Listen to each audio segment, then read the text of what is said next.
The council chamber fell silent when the human ambassador walked through the doors. She was small compared to the towering Victari delegates. She was fragile-looking next to the armored Kron representatives. Her name was Elena Vasquez, and she carried herself with a calm that made the ancient beings uncomfortable. For 3,000 years, the Galactic Dominion had ruled over 200 star systems. They had crushed rebellions. They had absorbed entire civilizations. They had never once faced a species they could not break within a single generation. Humanity had been discovered only 40 years ago, hiding on their small blue world at the edge of the Orion Arm. The Dominion had sent their scouts. They had watched the humans fight their little wars with primitive weapons.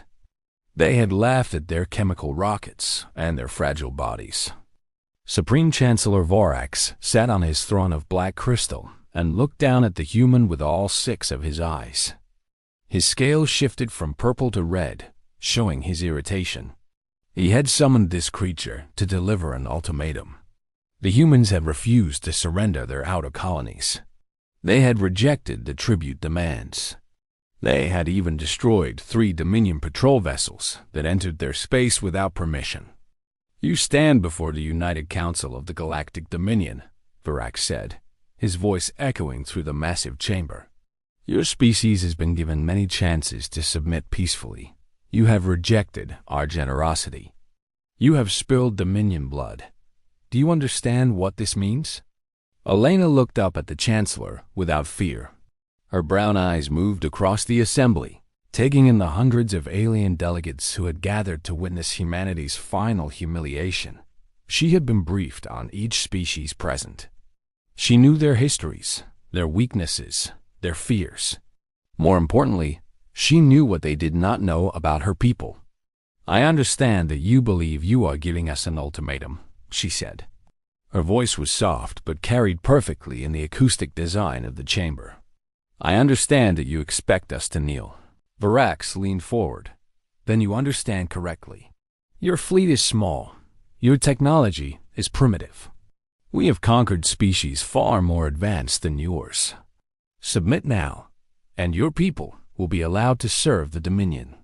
Resist, and we will make an example of your worlds that will echo through eternity." The other delegates shifted in their seats. The Kron general laughed, a sound like grinding stones.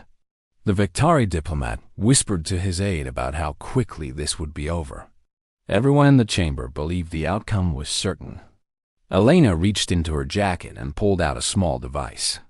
Guards immediately raised their weapons, but she held up her other hand in a gesture of peace. "This is not a weapon," she said. "It is a communication device. Before I respond to your ultimatum, I would like to share something with this council. A piece of information that was classified at the highest levels of human government until 1 hour ago." Vorax waved his clawed hand dismissively. "Speak then." "It changes nothing." Elena pressed a button on the device.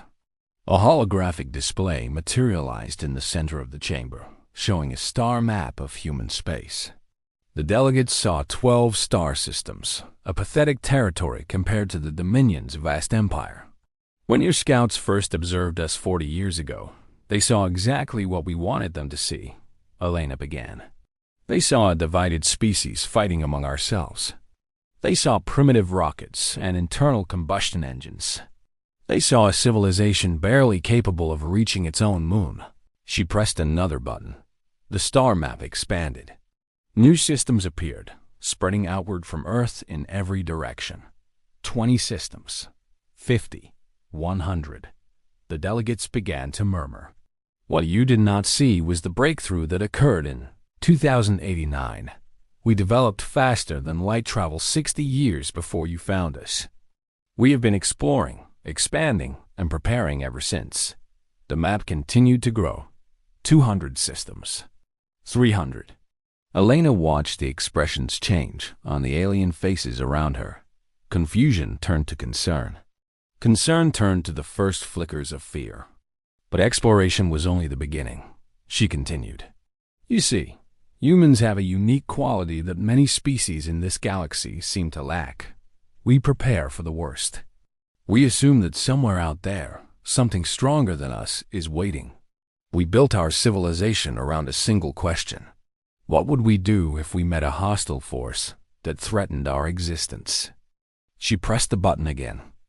The map disappeared and was replaced by images of human military installations, underground bases on dozens of worlds, shipyards hidden inside asteroids, factory complexes buried beneath the ice of frozen moons, fleet after fleet of warships unlike anything the Dominion had ever seen. The vessels you destroyed were old designs, crewed by volunteers who knew they would not survive. They died so we could analyze your weapons, your tactics, your weaknesses. Every piece of data they collected before their deaths was transmitted back to our command centers. The chamber had grown completely silent. Even Vorax had stopped posturing on his throne. Elena's voice remained calm, almost gentle. You asked if I understand what resistance means. Let me answer that question properly now. The holographic display changed again. It showed a Dominion border outpost, one of the heavily fortified stations that guarded the approaches to the core worlds. The timestamp showed was a live feed. 12 hours ago, the human Third Fleet arrived at this location. On the display, ships appeared from nowhere, dropping out of faster-than-light travel in perfect formation. There were hundreds of them, each one larger and more heavily armed than anything the Dominion had ever built. The border station attempted to raise its shields, but beams of brilliant white light cut through them like they were made of paper. In less than 3 minutes, the station was debris. Delegates jumped to their feet, shouting in a dozen languages. Vorax gripped the arms of his throne so hard that the crystal cracked. This is an act of war. He roared. No, Elena said quietly. This is a demonstration. Your station was evacuated before we arrived.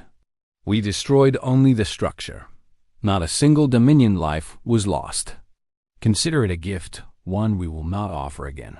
She walked closer to the council platform, and for the first time, the guards stepped back from her. They could see something in her eyes now, something that made their instincts scream at them to run. You asked us to submit. Instead, I am here to offer you a choice. The same choice you have given to every species you have encountered over the past 3,000 years. The display changed one final time. It showed the full extent of human military power, ships beyond counting, weapons that could crack worlds, technology so advanced that Dominion scientists would spend centuries trying to understand it. You can accept humanity as an equal partner in galactic affairs. You will release all enslaved species under your control. You will dissolve the Dominion Council and allow each member world to choose its own path. In exchange, we will share our technology, our resources, and our protection. Varax found his voice again, though it shook with rage and something he had never felt before. And if we refuse... Elena smiled, but there was no warmth in it. Then you will discover what humans are truly capable of when we stop holding back. We have studied your empire for decades. We know the location of every Dominion fleet, every military installation, every supply line. We know where your leaders sleep. We know the names of their children. She let that sink in before continuing. Our ships can reach any point in your territory within hours. Our weapons can reduce your capital world to ash before your defense forces even realize they are under attack. We have planned for every scenario. We have run every simulation. There is no outcome in which you win this war. The chamber was so quiet that delegates could hear their own hearts beating. But we do not want war, Elena said, and her voice softened slightly. Humans are capable of terrible destruction, yes. But we are also capable of incredible compassion. We have seen what the Dominion does to conquered peoples, the slavery, the cultural destruction, the billions who have suffered under your rule. We could ignore it. We could build our own empire far from here and pretend none of it is our concern. She looked around the chamber, meeting the eyes of delegates from dozens of species. But that is not who we are. When humans see injustice, we cannot look away. When we see suffering, we feel it as our own. This is our greatest weakness and our greatest strength. Elena turned back to Varax. The Supreme Chancellor looked older now, diminished in his throne of cracked crystal. You have one standard day to respond. If you accept our terms, we will begin the process of transition immediately. If you refuse, or if any harm comes to our people or our allies, we will not send another ambassador. We will not issue another warning. We will simply act. She began walking toward the doors, then paused and looked back over her shoulder. One more thing. We have been watching this galaxy for a long time. We know that other empires have risen and fallen. We know that the Dominion is not the first to believe itself invincible. We have seen what happens to civilizations that choose conquest over cooperation. Her final words echoed through the chamber like a pronouncement of fate. The universe is vast and ancient and utterly indifferent to the ambitions of any single species. Stars burn out. Worlds die. Empires crumble to dust. But life continues. It adapts. It survives. Humans understood this truth long before we left our home world. We built our civilization not to dominate, but to endure. She walked through the doors without looking back. Behind her, the delegates of the Galactic Dominion sat in stunned silence. Some were already calculating how quickly they could reach human space to negotiate separate treaties. Others were thinking about the species they had oppressed for centuries and wondering what vengeance those peoples might seek now that humanity had shifted the balance of power. Varax remained on his throne, staring at the empty space where the human had stood. For 3,000 years, the Dominion had crushed every challenge to its authority. For 3,000 years, the galaxy had trembled before their power. Now, in a single afternoon, everything had changed. The Supreme Chancellor thought about his children, and for the first time in his long life, he felt small.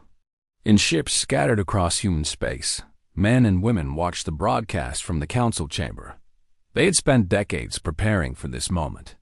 They had sacrificed and struggled and kept their greatest secrets from a galaxy that had underestimated them since first contact. Now the truth was known. And across 200 star systems, the rulers of the Galactic Dominion looked up at their night skies and felt something they had never experienced before. They felt what it was like to be prey. The response came in 18 hours. Every demand was accepted. The Dominion dissolved peacefully over the following decade. Billions of enslaved beings gained their freedom. Humanity never fired another shot in anger. But the galaxy never forgot the day when a small human woman stood before the most powerful empire in known space and revealed the full extent of her people's capabilities. And the stars themselves seemed to shudder.